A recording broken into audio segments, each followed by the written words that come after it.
Good morning, students. Welcome you all in the class of History Civics. Today, I am going to tell you about the different parliamentary procedures. As right now, we are continuing the topic, the Union Parliament. So, in this regard, today we will discuss about the different parliamentary procedures. So, before telling you about the various parliamentary procedures, let us know about the meaning of the term parliamentary procedures. What does it mean by this term? So, it means the term parliamentary procedure means the rules and formalities which are decided by our constitution makers to transact the business of the house. Okay, means the guidelines, the rules, the regulations which are needed to transact the business of the parliament, of both the house of the parliament, they together are known as parliamentary procedures. So now let us start about the parliamentary procedure. So first is summoning of the house. Summoning of the house means the president from time to time summons. Summons means calls each house of the parliament to the session. Okay, now next procedure is president's address. So in the article 87 of the constitution, it is clearly mentioned that at the commencement means at the beginning, at the start of the first session after each general election to the Lok Sabha, the president shall address both the houses of the parliament. At the same time, the president shall also address both the house of parliament at the beginning of the new financial year. Okay, children. So these are the two occasions when the president addresses both the houses of the parliament. Okay, joint session of the parliament. Now, actually, what is meant by this president address? So this president's address, actually, it is a policy statement of the government. Means in this address, the president discloses about the task which the government wishes to undertake. Means the president tells about the different policies and programs of the government. At the same time, he or she also tells about the subjects on which the government proposes to make laws. So his address, the president's address, president's speech is drafted. It is prepared by the Prime Minister and his cabinet. Okay, children, I think the president address should be clear to you. Now, the next procedure is motion of thanks. So, the motion of thanks, actually, it is a debate on the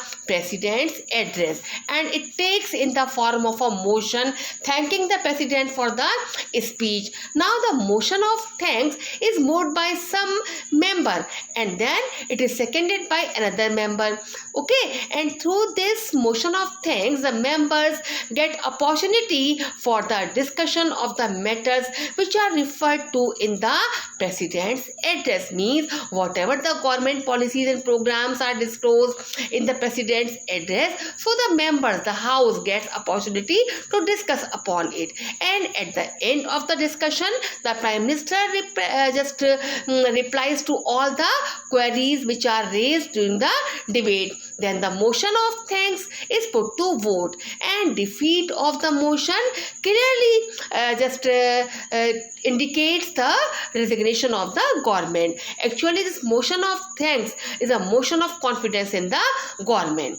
Okay, if this motion of thanks is passed by supported by the majority member, it means that government has the support of majority of members in the house. Okay, now the next important procedure is the question hour in the Lok Sabha. It is also known as interpellation. Okay, this question hour is also known as interpellation.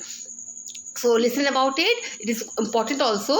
Generally, the first hour of a sitting of Lok Sabha is devoted to the question, and that's why this hour is called the question hour. And it is the time allotted for the members of the house to ask questions on matters of public interest. Means during this time, the members of the house, people's representative, they ask the questions to the government, to the ministers which are related to the department. Okay, and these questions are about the government policies and programs, and these questions are addressed to the chair and means speaker, and if the speaker admits the question, that the government is obliged to answer them. Okay, so this our question hour, it has a special significance. Why? Because it is during this time, it is during the question hour that the members can ask questions on every aspect of the administration and governmental activity. Okay, and in other words, through this, by asking questions, the opposition members, the people's representative which are sitting in Lok Sabha, they can seek important information on a matter of public interest, public importance. Okay, and at the same time, the government is also put on the trial during the question hour. So every minister on his turn stands up and answers for his administrative activities. Okay, and that's why the ministers, they remain alert, conscious about their duties and responsibilities, because they know that they also can be questioned during the question hour. Okay, and through the question hour, the government is able to quickly feel the pulse of the nation and adopt its policies and actions accordingly. Means when the people's representatives ask the questions to the ministers, then government just is able to understand what does the people want, what does the public want, and then according to it they decide their policies and programs. Okay, and it is also a protection against the injustice and slackness on the part of the government. Now children, let us know about the types of questions. So a question must not ordinarily exceed 150 words. Means the question should contain at least maximum 150 words.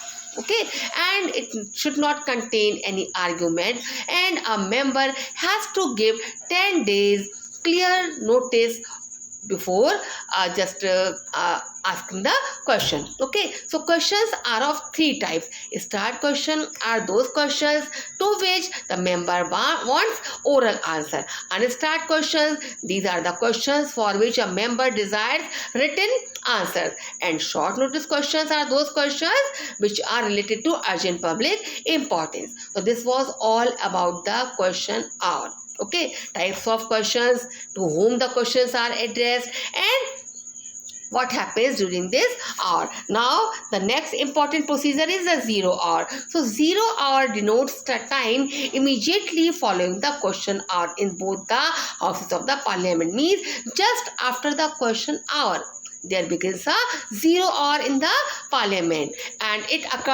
starts at 12 noon, and it came to be called an hour because very often it continued for 1 full hour until the house just leaves for the lunch at 1 p.m. Okay, it continues from 12 to 1 p.m. Okay, so before the lunch, okay, the hour is known as 0 hour. And now, so this is all for today, and in the next video I will discuss with you about the various types of motions. Okay, in today's video I have discussed with you about the different parliamentary procedures. So if any doubt, any query, if any particular procedure is not clear to you, you can ask me in the upcoming live class. Okay, till then, have a good day.